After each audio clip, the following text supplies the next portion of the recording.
एकता, आदिवासी एकता, आदिवासी एकता।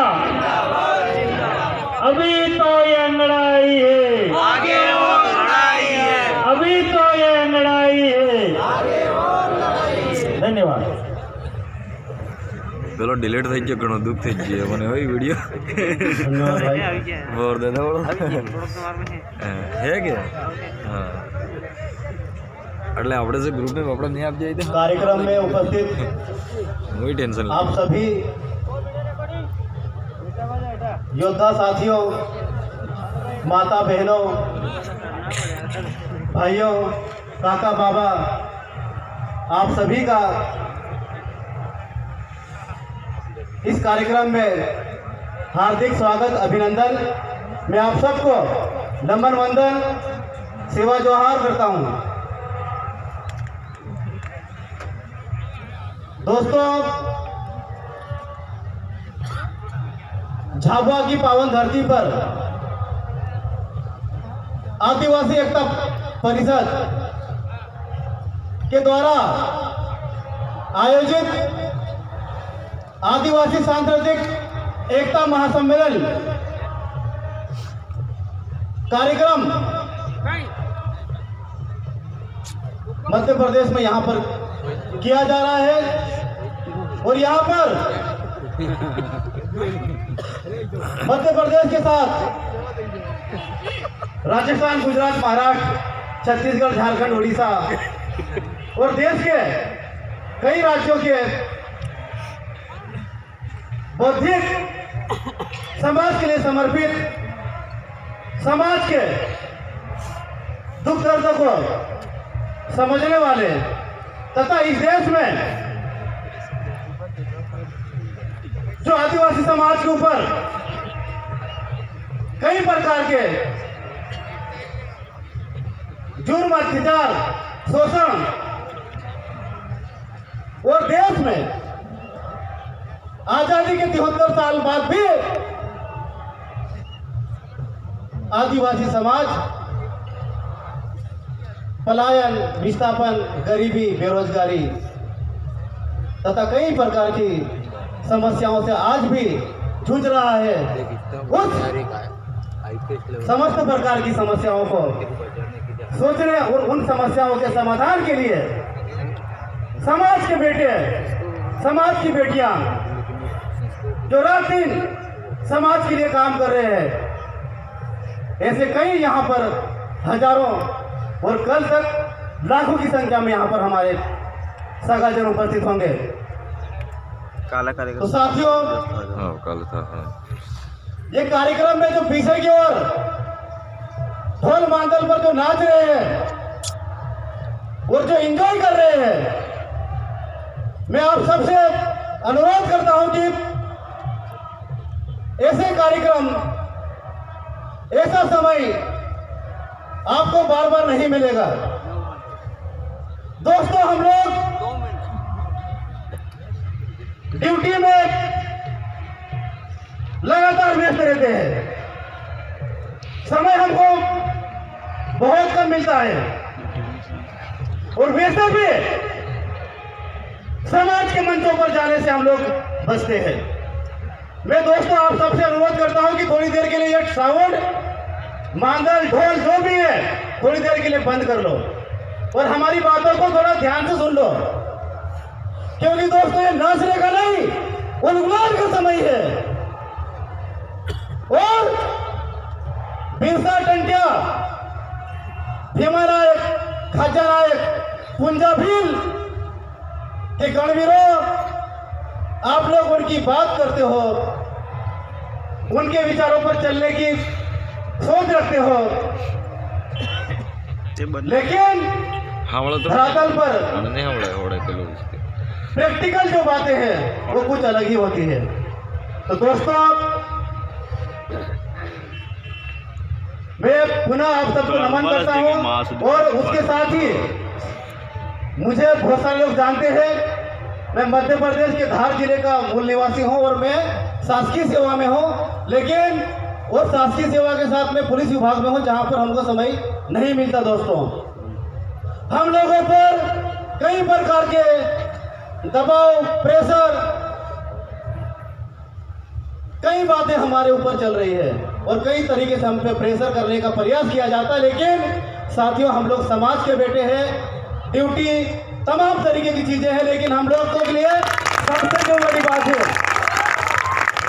हमारा आदिवासी समाज और हमारे आदिवासी समाज की जो आने वाली पीढ़ी है, उनको वैचारिक मूवमेंट और वैचारिक हिस्सा देने के लिए हम लोग लगातार दिन रात लगे हुए हैं अपनी ड्यूटी के साथ। तो दोस्तों, मैं आप सबको एक बात कहना चाहता हूं, यहाँ पर जो पढ़ा लिखा वर्ग है और जो नौकरी पेशा वर्ग है, दोस्तों आप लोग जो नौकरी में हो या बड़े बड़े पदों पर हो, तो वो सिर्फ और सिर्फ बिरसा मुंडा, टंट्या भील, बाबा साहेब के साथ ही आपके माता पिता और अपने आदिवासी समाज की वजह से हो। संविधान में तो आपको अनुसूचित जनजाति का जो दर्जा दिया है और जनसंख्या के अनुपात में जो आपको प्रतिनिधित्व दिया है, आरक्षण दिया है, उसकी बदौलत आप यहाँ पर हो। तो आपकी भी जिम्मेदारी है कि समाज के लिए अपनी ड्यूटी के साथ, अपने परिवार के साथ, अपने बीवी बच्चों के साथ समाज के लिए भी थोड़ा सा समय निकाले और थोड़ा सा पैसा भी खर्च करें और थोड़ा सा दिमाग भी खर्च करें। यदि आपकी तरह, हमारी तरह यदि टंट्या भील, बिरसा मुंडा, भीमा नायक, राघोजी भांगरे जैसे हमारे महापुरुष, यदि हम आपकी तरह भी यदि सोचते, तो आज हमारी क्या स्थिति रहती, हम अच्छे तरीके से समझ सकते हो दोस्तों। तो दोस्तों, मैं आपसे अनुरोध करता हूं कि आप लोग परिवार के साथ अपने समाज के लिए, समाज के सामाजिक कार्यक्रमों में, और आप नौकरी में हो तो आप लोग खुलकर बातें नहीं कर सकते या काम नहीं कर सकते, तो समाज में जो पढ़े लिखे युवा है या बेरोजगार है, जिनकी नौकरी नहीं है, ऐसे युवाओं को आप मोटिवेट करें, गाइड करें। और उसके साथ ही चलाने में पूरा मोटिवेट है और डॉक्टर हम आदिवासी एरिया में अधिकतर हमारे साथी लोग नौकरी करते हैं।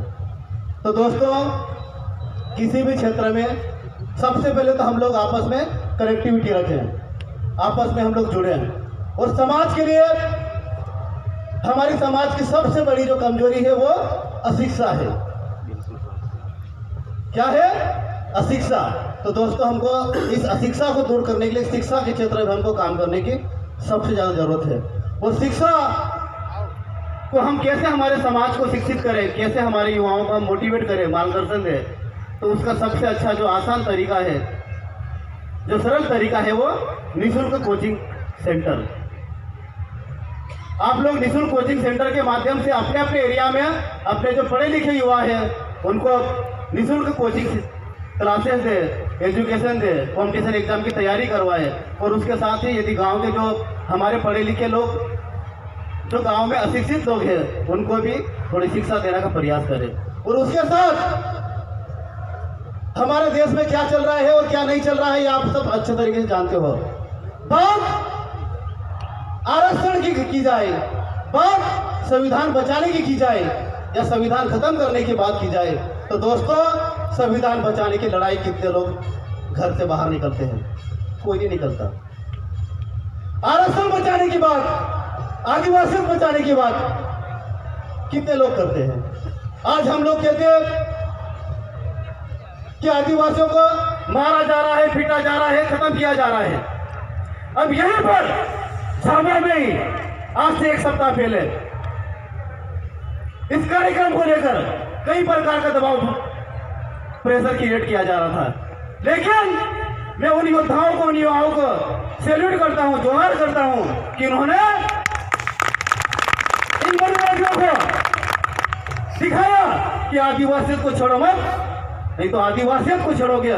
70-73 साल से आप लोगों ने बहुत हमारे क्षेत्र में आदिवासियों को बरगलाने का, शोषण करने का, विस्थापन, पलायन,